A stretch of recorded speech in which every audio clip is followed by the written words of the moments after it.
The Florida State Seminoles have one of the most intriguing returning teams for the ACC in college basketball in 2022. I'm joined by Ian Mumm. We will be breaking down the Florida State Seminoles and what to look for this year. Upcoming on Locked On NBA Big Board. You are Locked On NBA Big Board, part of the Locked On Podcast Network, your team every day. What's up? My name is Richard Stayman. You probably know me better as @MavsDraft on Twitter. For the first time in a while, I am joined by a guest that is not Leaf or Sam or Raphael. I am joined by somebody who I have never actually met, even though we both live in Dallas, but I have interacted with him for a long time on Twitter, knows his stuff inside and out, but a more formal introduction is he's a contributor at the Busting Brackets. He does NBA, college basketball, WNBA picks, and he's also the founder of 5 on 5. He's really just deep into the game on every single level, high school, college, NBA, WNBA, like all of it. He knows his stuff inside out. I always see him commenting on the obscure things I'm looking for when I search. So I had to bring him on because I was looking at Florida State stuff and Ian's name popped up a lot. Ian, how are you doing today? And welcome to the show. I'm doing great, Richard. Thank you for having me on. Hey, always a pleasure to have you and always good to talk to you. We're going to be talking about the Florida State Seminoles. I want to thank everybody for listening during the offseason. I know this is a grind, so we really appreciate you sticking with us. But the Florida State Seminoles are a really interesting team. They didn't make the NCAA tournament. They're a staple over the last few years, but they have a lot of intriguing young talent, a bunch of lower classmen, sophomores, and freshmen that could make some splash. How do you feel about this Florida State team as a whole? Like, what are you looking for? What excites you? What makes you nervous? All of it. Yeah, Florida State in general, is a program that gives me a lot of excitement year over year. I'm probably one of the few that gets a little too excited about what they do in the offseason. This year is no surprise, but I'm honestly scratching my head a little bit about this group. Kind of doing some research. This figures to be the youngest rotation the Seminoles have since 1920 season, and the youngest roster they have in general since 09-10. So you're getting a lot of freshman, sophomore development hopefully happening under Leonard Hamilton this year. But we'll see. There was a surprising drop off with their performance last year. I didn't feel that necessarily should have been the case, but I know they had some front court issues with injuries. So it's going to be really interesting to follow them this year and see if they're able to put the pieces back together with some of the moves they made. Yeah, they were 17-14 last year, which was 8th in the ACC. They were 10-10, only 500 in conference play. I think a lot of people were shocked to see them lose John Butler, but for the most part, they returned the exact same team.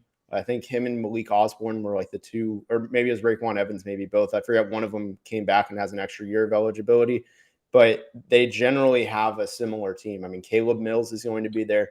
Matthew Cleveland is going to be there. Those are the two main scorers. You also have Jalen Warley returning, and then Cameron Fletcher as well, who he was over at Kentucky to start his career, transfer to Florida State. And then they also have two top 100 recruits in Cam Corrin and Deontay Green, and then also Chandler Jackson, who's a fringe top 100 prospect. So there's a lot of youth. That is already 7 names right there that are simply just – that's lower classmen. Caleb Mills, I think, is the only one I said that was an upperclassman in that. So there's a lot of unknowns in there.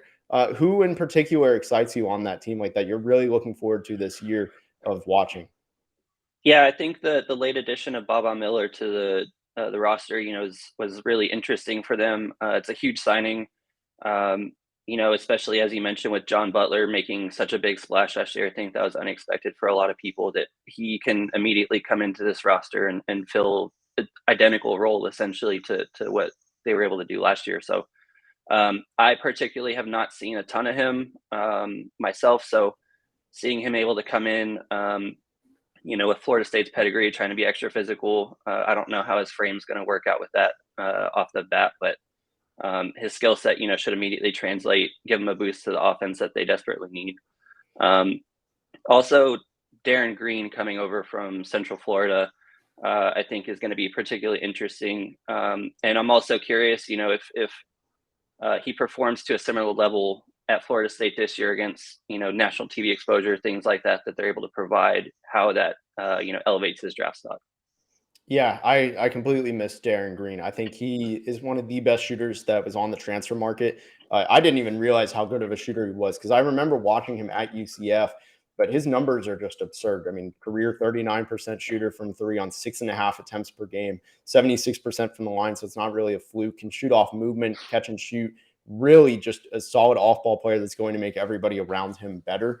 And because of that, I see him just as simply one of the best transfers in the market. And also Baba Miller. I don't know how I forgot about him. You said a late addition, 7-footer with some ball skills and just can shoot. Like I think he's somebody who could go lottery, and it almost makes it tough because there were strong recruiting class before him. Like it wasn't like crazy strong or anything, but I really thought guys like Cam Corrin would be able to be impact players, but that almost limits it because where do you find time for all of these guys? It's a staff rotation, and I don't know. I think it could go a lot of different directions. So, what do you think the big man rotation looks like with them? Because I mean, that's three guys right there with Green, Corrin, and Baba Miller. Yeah, I honestly think you're going to see a lot more of like a 4-out type alignment that they have, but you implementing Corrin, Green, Baba Miller.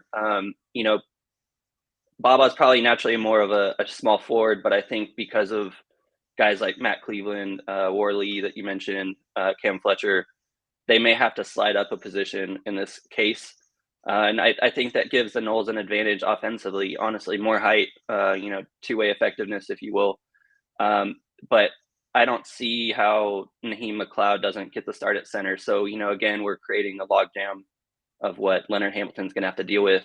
McLeod itself, is purely defensive oriented for them and what they're going to be able to do. But, I don't think that this team has a true center behind him. So you probably are going to have instances where you get 5 out as well. And we're going to get a lot of driving lanes for guys like Cam Mills and Darren Green. So it's going to be really interesting. But unfortunately, seeing these huge breakouts for guys like Matt Cleveland, Cam Fletcher, may be a little more difficult with instances of Baba Miller coming in, Darren Green, because they're obviously going to take away minutes and touches away. Yeah, it makes it interesting to see who's going to be a one and done because like Florida State doesn't have a ton of one and dones. I mean, Jonathan Isaac is one of the very biggest, and I feel like I'm absolutely blanking on somebody recently. Patrick Williams is who I was thinking of. A lot of these guys are sophomores or juniors when they go out. I mean, Terrence Mann was a senior. He was a 4-year player, if I'm not mistaken. So somebody's going to emerge, and that's just the Florida State way. We'll be talking about a lot of these guys in more detail, like Matt Cleveland, Jalen Morley, and Cam Corrin as well. But first, let me tell you about Built Bar. If you haven't tried Built Bar Puffs yet, you are depriving yourself of one of life's greatest joys. And guess what? There's a new flavor. Are you ready? It's delicious, indulgent cookie dough covered in chocolate. That's right. Built has done it again. Let me introduce you to your new favorite cookie dough chunk puffs. They have a light and chewy texture, real cookie dough chunks, and of course, they're covered in 100% real chocolate. You get all the joys of eating cookie dough without the hassle of making it. Plus, it's healthy for you. They're only 160 calories, and they have a whopping 15 grams of protein in them. So go to Built.com and snag a box for you and the family. It'll be the perfect treat, or you can find a really good hiding place like I've done and just hoard them for yourselves. So what's great about Built is that all their bars are made with collagen protein, which your body absorbs more efficiently and provides tons of health benefits. Eat something that tastes good and is good for you. You're going to love the new cookie dough chunk puff. Whether you need a snack for your workout, a late night treat, or just need to grab a quick bite, Built is the perfect protein bar, and they taste better than a candy bar. Ditch the calories, fat, and sugar. Grab yourself a Built bar. Go to Built.com, use promo code LOCKEDON15, and get 15% off your order. Use promo code LOCKEDON15. So again, I am Richard Stayman, known as Mavs Draft on Twitter. I'm joined by Ian Mumm. We are breaking down the Florida State Seminoles 2022-23 season and their stacked underclassmen roster. So let's start with the backcourt, the wings and backcourts is how I'd want to do this. I know we've talked a bit about Matthew Cleveland on this show generally for the past few months. We thought he was actually going to be in this draft. Didn't end up doing so. What are your hopes for him? What's your evaluation on Matthew Cleveland? Because I think he's probably their number one prospect for this year, outside of Baba Miller. Yeah, I think his physical intangibles are really attractive to the NBA draft pool. I was surprised as you that he wasn't in this group, especially him making the 7-8 game run that he did to end the season, double figures in each. He really increased his shot opportunities and feel like he got rid of some of that timidness that he had at the beginning of the year. So my hope anyway is that, he's able to continue that momentum from the end of the year into the start of the year. I don't know how that's going to work with Darren Green, bringing in a veteran guy. It's going to take away a significant amount of shot opportunities. But I think as long as Matt Cleveland maintains a lot of his assertiveness, that it's going to bode well for him, at least coming out of the draft this year.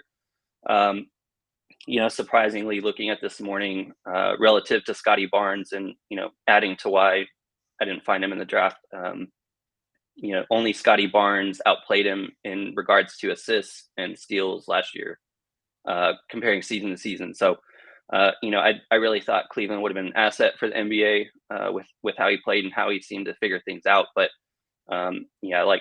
as long as he steps up to the plate immediately and he's not deferring to Caleb Mills or everybody else in the backcourt, he should have a good ceiling.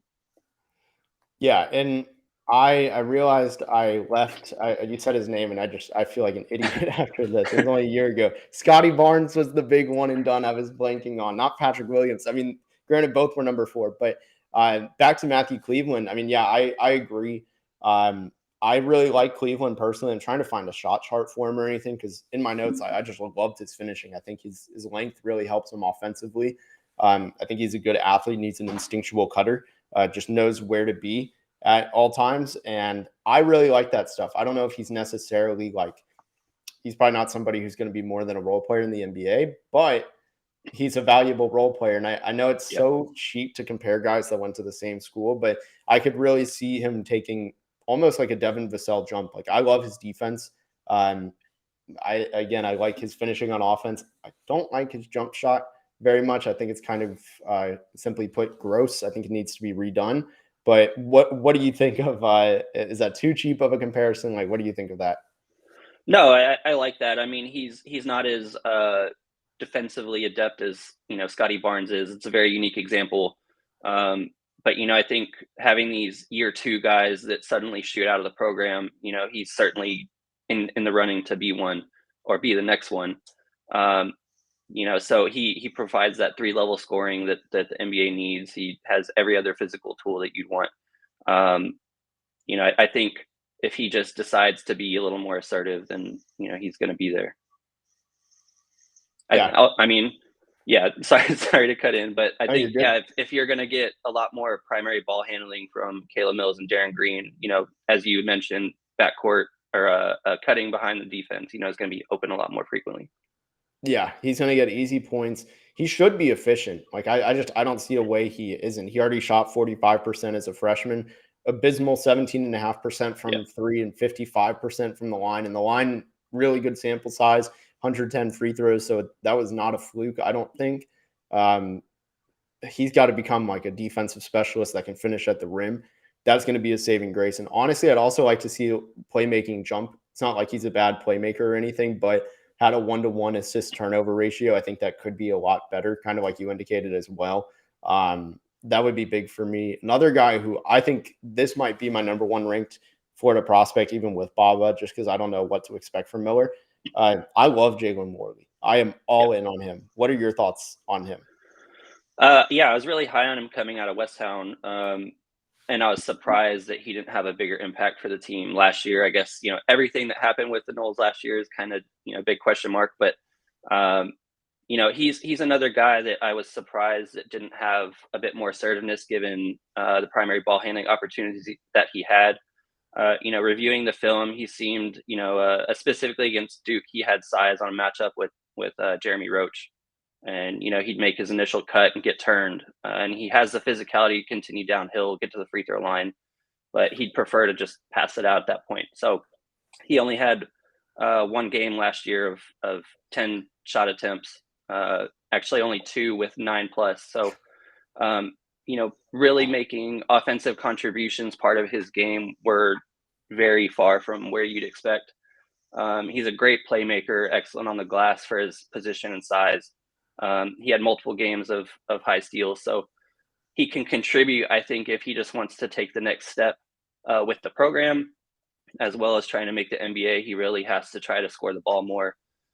With the roster as it stands, he's probably looking at, being the 6-man guy first off the bench for this group. If he can accept that and fully take it on the head of what it is, then hopefully those shot opportunities will follow. Yeah, I agree with almost every single thing you said. The aggressiveness is something I couldn't quite put into words. I don't know why. It's not like Yeah. sometimes that stuff can just be lost. You're like, what is it not clicking? And it's usually a lot of times it is that where he would pick up his dribble too quick. However, luckily he's a very good playmaker. Like you said that, like I'm enamored by it. That blew me away just watching some of his assists back where he would manipulate, like he doesn't have a tell as a passer. Like you don't Yeah. know what he's doing. And when you're a playmaker, that's really helpful. And at like 6'5", 6'6", that's huge. Like you said, though, he does need to be more aggressive. I think that plus his mediocre athleticism is why I didn't realize this number was so low. This is worse than Caleb Love, but he shot 34% from two at FSU as a freshman. Like that's really bad. So he needs to get better at that. Buy his jump shot. I think he's just really raw. And, as a sophomore, you want to see him take that jump. You said Florida State, those guys, they do take jumps. It's kind of a norm for them. Can Jalen Warley be the next guy? I don't know. I personally have him as like a Josh Primo type, maybe a year behind the curve on him. But if you still get that 1 year later, I think that's a potentially draftable player at 6'6". I like his defense. I think he has at least the foot speed. Maybe better athleticism would help him be better on that end. And, just being stronger and more physically mature would do wonders. But for now, I think you look at just the raw skill and there's a lot of hope there. So I could see him just coming a primo in a way. Maybe the shot creation needs to take a jump. But do you think that's an outlandish claim on Primo to Warley? I wouldn't say so. I think the hard thing is, when in the game I referenced where he took 10 shots, he shot 60% from the floor, 2 from 3 from the perimeter for 15 points. And that was the return trip at Duke. So I think he can do it if he decides to. I didn't look at the rest of the score. The film wasn't available either, of if people were out and he just, had to be the one to shoot it. But maybe as a size differential or Roach. But I recall back to like the Pangos All-American game when he was in it, and you had Matt Cleveland there too, did fairly well. He still seemed timid in that setting, so I don't know if this is just going to be another development year for him and he needs further confidence to feel that way, or if this is going to be the prime opportunity for him to do it. Feeling like the instances he decided to be more aggressive, the other game where he had 9 shots, he was 2 for 9. So you're going to have games like that. But I feel like if he just decides to take it on the chin and put shots up as Cleveland did last year, his stock should increase. Yeah, I mean, we all remember that Matthew Cleveland game winner. Like, he wasn't scared to take it. Obviously, that was like an insanely fluky shot. So I'm not saying he needs to be taking these like moving jumpers on the 5 feet behind the line. Excuse me. But like just not being scared of the big moment would be huge for him. Like I completely agree. And for me, it's not a physical or it's not a skill issue with Jalen Morley or anything. It's just, can he consistently mentally lock in to be an alpha dog? And I think it's a lame term, but it really is relevant, I think, for guys like Jalen Morley. So it looks like we're pretty on par with Matthew Cleveland and Jalen Morley. I might be a little bit higher on Morley just because I love these sophomores that could take a jump with size, playmaking. I think he'll eventually shoot the ball. The numbers weren't as strong, 30%, 67% from the line. But ultimately, I think both of us remain high on him. We'll talk about some of the big men and centers in just a moment after a quick word from our sponsors. So back here with Ian Mumm, my name is Richard Stayman. We are going to finish this talking about the big men on Florida State. We already talked about the guards and just the overall team as a whole, what to look forward to. We both have high expectations for the team. We both like Matt Cleveland, Jalen Warley. Now let's get to the big men. There are a lot. I think 3 main ones to talk about. McLeod is really good, but I don't know if he's going to play in the NBA, given that he's a little bit older. 7'4", 250. I don't know how his perimeter game is. I don't think it's that great. Correct me if I'm wrong. So it's going to be hard. It's going to be hard to profile that towards the NBA. So we'll talk about the 3 young guys, and that is Baba Miller, Cam Corrin, and also Deontay Green. So let's start with Baba Miller. What do you like about him? I know you and I kind of in the same boat. We're not entirely familiar with him. There's not a ton available on him, but what do you like so far of him, and what do you expect of him? Yeah, he from what I saw and gathered, he's going to bring a lot more of his own shot creation from the perimeter. So, imagine what John Butler did, was able to do effectively from the perimeter, cover a lot of ground defensively. You get all that in Baba Miller, but now he's going to be another primary asset that you can have everybody else play off ball and play off his creation if he decides to kick out or score at the rim. But you can also post him up, and his length provides a lot of problem for guards or even forwards, and he's taken a lot of trips to the free throw line. So I think it's a really advantageous position for Leonard Hamilton to be in. The other two we're going to talk about can really stretch the floor too. So I think you're just going to have a turnstile effectively and be able to punch one in and out. Yeah, and I was looking up some clips on Twitter because, again, I haven't seen any full games myself. I've done almost just like secondhand scouting on him. But he had a massive growth spurt from 6'2". He was a point guard, and now he's 6'11", 7 foot, and still has those ball skills. And there's one play, I just retweeted it, so you'll be able to see this on my timeline. But he gets the ball, goes coast to coast, delivers a really nice dump off pass on the move, off the drive, like almost around the defender blindly. And it's just like those ball skills at his size. That's a really special player. We see it almost every year. We fall in love with these guys 6'10" and above. I mean, like the Raptors. And actually, you know what? Let me just correct myself. You're not just the Raptors, but also we've seen Florida State guys with great size and length and strides and all that be jumbo playmakers and win Rookie of the Year. So it's it's not entirely uncommon. I think Leonard Hamilton is excited probably to work with Baba Miller, and just because of that combination, you look at, he can shoot, he can handle the ball, and he's big, and like he can hold his own on the defensive end from my understanding. I don't know one way or another if he leans poorly or positively. I can't speak to that just yet, but the upside with him is just oozing, and for that, he might be their best prospect. I still right now have Jalen Morley, but it's almost an ignorance thing for me. So I can't speak a ton to that. But another guy, unless you have something on Baba Miller that I know both of us have talked about before, is Cam Corrin, who he's from Dallas. And I actually got to complete chance. I was just at the gym shooting around. I see this giant walk in wearing a Florida State shirt. I'm like, this guy was really familiar, and he's young. He's with his dad, two very tall people. They're starting to shoot on my court. I go to my phone, I check up, and I'm like, who is this? He looks so familiar. And it was Cam Corrin.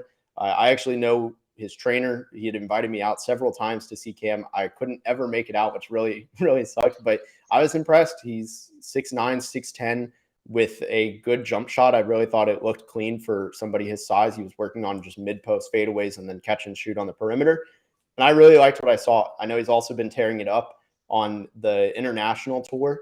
I have some of his numbers from one of his games against, I forgot what team it was, but where he had a good game. He went 5 of 7, had 12 points, had only 3 rebounds, but he was able to score the ball in 21 minutes, and I think there's a lot to like. So what do you like on Cam Corrin? Yeah, he's a really strong pick and pop type guy. You can also plane him up anywhere along the perimeter. Guys like Caleb Mills, who are going to want to get in the paint as much as they can. He's going to be a perfect target for him to kick out to. But as long as I've seen him in person and followed his development prior to Florida State, he's really worked on his footwork in the post. So as you alluded to, his mid-range game, short corner, things like that are going to be viable assets for him next season. But as much as I know, being able to put the ball on the floor and contribute in that way too. I don't know if you're going to get a lot of like pull-up action, particularly from him, but definitely being able to get to the rim, relying on his shot from the perimeter, and using those two interchangeably, going to be big assets for him next year. I know he was kind of behind some major names, Terrace Reed going to Michigan at Sunrise last year, but he still put up 8.5 and 6 boards. Still very reliable on defensive end, and as you said as well, he's done well in the foreign tour. So positive things to look forward to. Yeah, and you said it. I actually love the point about the footwork. That was something he was working on when I saw him. Was he was taking bumps and keeping his feet steady and like not traveling, anything like that, and still able to pull off his moves. I really like that stuff. Yeah, he's going to be a pick and pop guy, probably an off-ball shooter at this point, is my guess for this Florida State team. I think a really optimistic outlook for him would be playing the Cabin Jelly role. Like you look at just a 6'10" guy who can be a mismatch and stretching the floor next to a big. If I'm not, I think Kabengele had Christ Kamaji next to him. So I could see something similar with if Baba Miller's out there or Naheem McLeod is out there. He's able just to fit right next to them. And then the last one, I actually don't know a ton about Deontay Green. Do you have any insight on him? I don't have extensive knowledge on his game relative to Corrin, but I think he's a similar mold to what Cam can do and what Baba can do. I don't think you're going to get a ton of primary on ball creation that Baba brings, but similarly to Cam, pick and pop situations, catch and shoot from anywhere on the floor. Essentially, I think interior wise, compared to Cam's going to be more your finesse guy, and it looks like Deontay is going to have a little more power to his game. So. To me right now entering the season, those two guys are kind of a coin flip of who's going to back up Baba Miller or if one is going to be primarily behind McLeod. But, it really puts Leonard Hamilton in a strong position to play to his opponent, essentially, if you will. Yeah, I mean, I think Leonard Hamilton's excited after last year. I mean, I think it was kind of lacking for top-end talent, and he's probably excited to have that back. It's always a good problem when you have too many good players. So Florida State's going to be a really exciting team. Interesting to watch, see how they actually perform on a college level, but on a draft level, I mean, there's a handful of prospects. This is a team that went from 0 to 3 or 4. So I really like them. I'm looking forward to them. Ian, tell everybody where they can find you on Twitter, anything you got coming up, anything like that. Feel free. Floor is yours to plug anything you want. Yeah, not really anything coming up. Just continuing to scout classes and see, hopefully put out more content for leading up to the season on Busting Brackets on my own page. But you can find me on Twitter at 5on5hoops, and fives are spelled out. Awesome. Hey, thank you so much for joining. And we'll be back later this week talking more college basketball. Have a wonderful rest of your day.